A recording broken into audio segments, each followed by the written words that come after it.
Hey everybody, we did a nice trade tonight in the Forex futures, and we're also in the Forex spot market.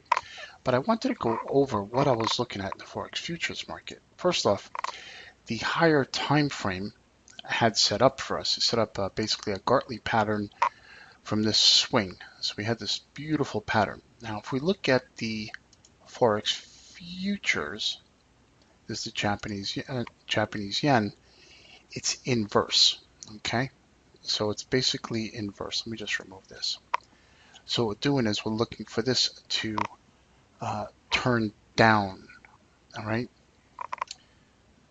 So bringing this down to a 5-minute chart. All right. I'll show you what we were looking at. That way, when you wake up and you look at the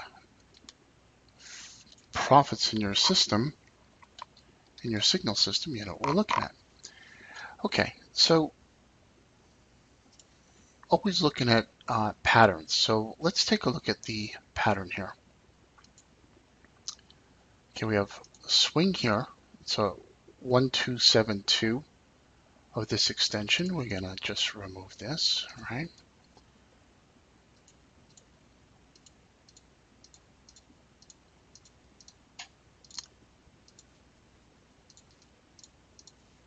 So from this swing down right here, this is your X to A, B, C, D, and we're going to take this retracement from your BC, right?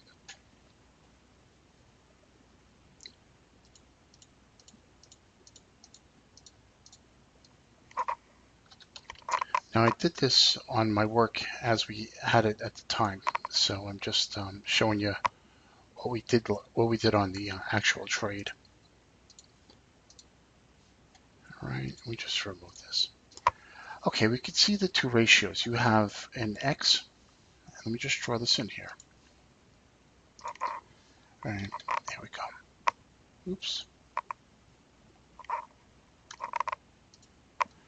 This is your X point. This is your A point. This is your B, C, D.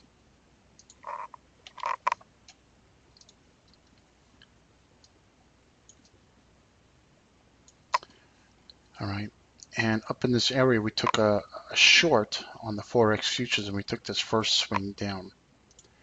And if we look at this in terms of a harmonic pattern, you have your X, A, B, then your B, C, D. Now this is a shark pattern. You can see because the C point came below the A point and the D point went well above the X point. Now typically it'll start from around the 886 and go up to around the 113, and then you put your risk on top of that. Now in this case it went a little bit further than you would have liked to see, but it still stayed within the confines of the pattern. Plus, if we look at the higher time frame that we mentioned, that was on a larger time frame Gartley. So you had the wind in your back on this particular play. So we took the play, we took the trade. This push up, we found commonality between XAD and BCD. All right. I'm sure if we throw some other patterns in here. The other thing that is important to look at is you have this. You have your, oops, I'm sorry. Let me just chart marker. You got 1, 2, 3 drives up. Typically when I see those multiple drives up, I know it's ending a swing.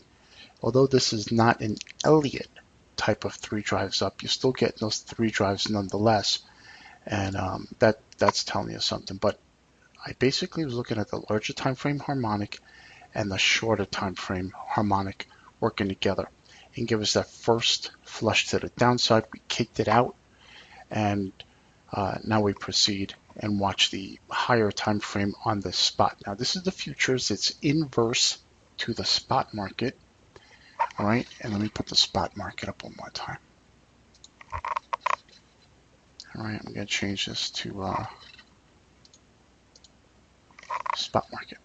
All right, and then we're going to change this to a 240. Okay, we have to wait.